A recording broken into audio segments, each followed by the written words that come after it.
there's risk in trading. Please always use trade cap only. Do not trade with money you cannot afford to lose. You know the deal. All right. Morning, everybody. I'll bring out the chat. Say hello. Good morning, everybody. All right. Hop into YouTube. Hop into Facebook. Hop into Twitter. Hop into LinkedIn. Even some Twitch watchers out there. For all the gamers. Hey, Chris, Angela, good morning. Nice to see everybody. Hey, Keith, good morning. All right. I was just perusing new highs this week. Congratulations, S&P. Congratulations, Dow Jones, NASDAQ. We all hit some new all-time highs this week. I had said going into this week that we, with PPI-CPI combination, gives the market enough fuel and ammunition to hit all-time highs or test all-time highs, and we in fact did that. So that did allow us to take some profit in equities on demand. We had some reverse arc condors and volatility plays that were sitting right in the middle as they stretched higher, gave us about a $1.50 a profit, did it again, gave us another $1.50 a profit. So over the last kind of 2 weeks of trading, easy way to collect a couple of dollars credit. I think net credit was probably around $3.50 between the SPY, the diamonds, and the Qs. And I had said on Monday, I'm a little concerned with where we're going for higher highs because of this look on the weekly. This is the one thing that's a little concerning. I know this chart's a little messy, but mainly I'm focusing on the subgraphs. So we have higher highs in price, but we have lower highs in momentum and lower highs in relative strength, as well as coming off of overbought conditions. Therefore, I'm a little squeamish to get aggressively bullish at this stage. Doesn't mean I expect to have a big correction, but I do expect the market to possibly stall. If it rolls over a little bit, that's perhaps understandable. But it's going to be interesting to see, obviously I can't predict the future here, but would we see the market, dip a little bit and then rally to all-time highs, and then we dip a little bit, rally to all-time highs? Are we going to start to see some behavior like this, where it looks like, everything's okay, we're still carving out all-time highs, but if you look at the structure, it's a rising wedge. Now, rising wedges work one of two ways. They can either break that structure and fall back to where this wedge started, which would be a correction, right? Or they can break and just keep going, and that would be the blow off top and the capitulation that would be fun to follow, and then protect the heck out of your profits in case we have a bigger correction coming later. Okay? So, of course, I don't know. Pre-market, everything's up today just a little bit. Futures market, let's take a quick peek. I think GameStop came back to reality. I was looking at oil, gold, silver. I looked at copper this morning. Copper's actually had a 23% move. I didn't get a chance to play the copper futures the way I wanted to, or get the fill that I wanted, so I unfortunately missed out on that. But silver is crushing it. We're actually up another 30-40 cents pre-market on SLV, which should allow me to take some full profit on my 27 by 26 credit spread.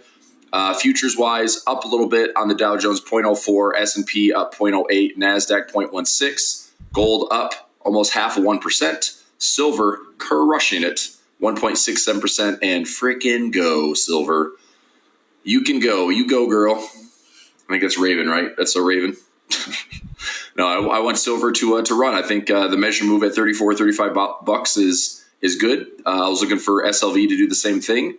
Oil, stabilizing. Part of me was looking at oil today. Let me go to this chart here. If I go to oil futures, I could put a credit spread on possibly the 77 by 76. Okay, possibly. I still think on my oil chart, and I said this for the last couple of weeks, I don't think there's any reason for me to force a buy trade in the middle of all this in case it gets a little messier. But a credit spread never really hurt anybody. It's defined risk, so I can let it do its thing. If we're going to break and go higher, let me see what this would be on USO or oil futures. If this was 77 on US oil, or USO rather, so USO behaving a little bit more like a stock, this would probably be like a 70, maybe a 74 by 73 or 75 by 74. But I think futures is probably the way to trade it if you want to make a few more bucks. I can see what that's trading for right now. Let me get logged into my platform.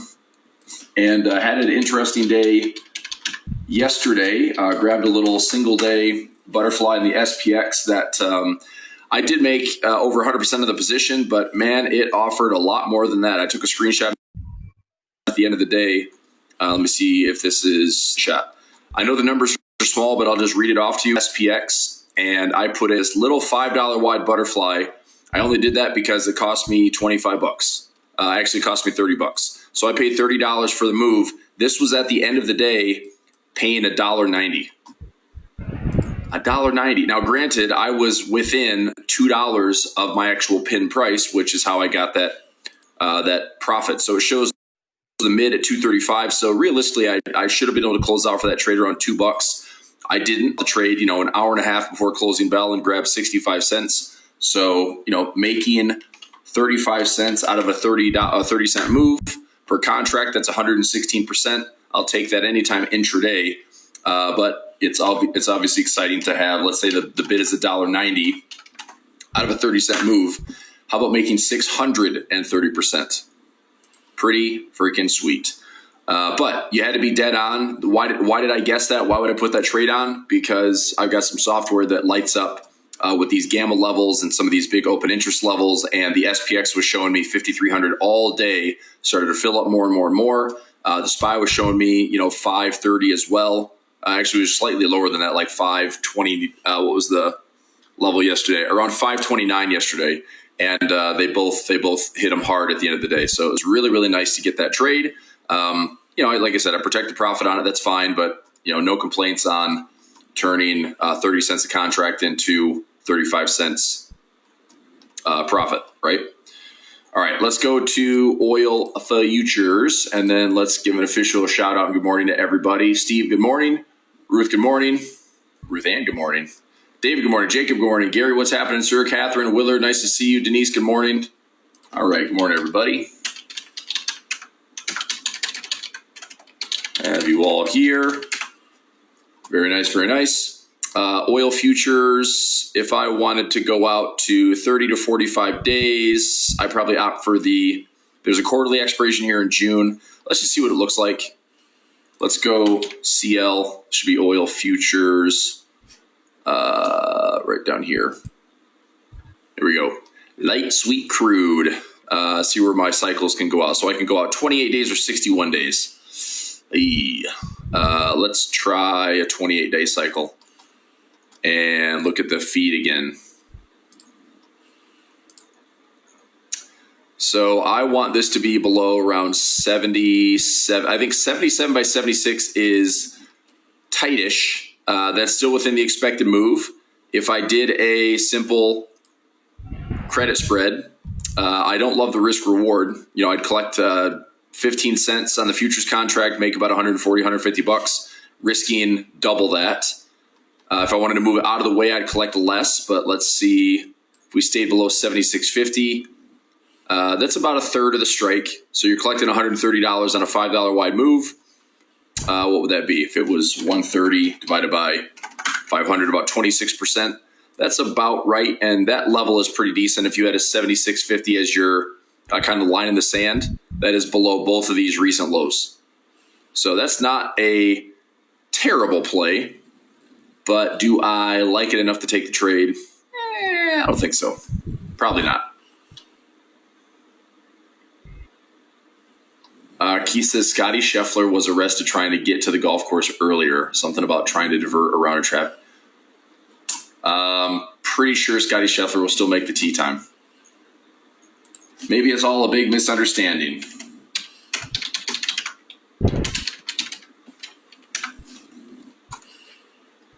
Let's see here. Reckless driving. Handcuffed by police before the start of round 2. Oh man. They got him in the jumpsuit and everything. Wow. Well, this is kind of wild. So I didn't even know that.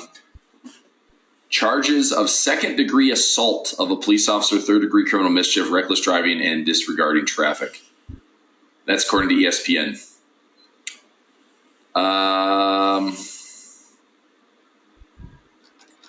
I don't know. Is it a conspiracy to take down world number one?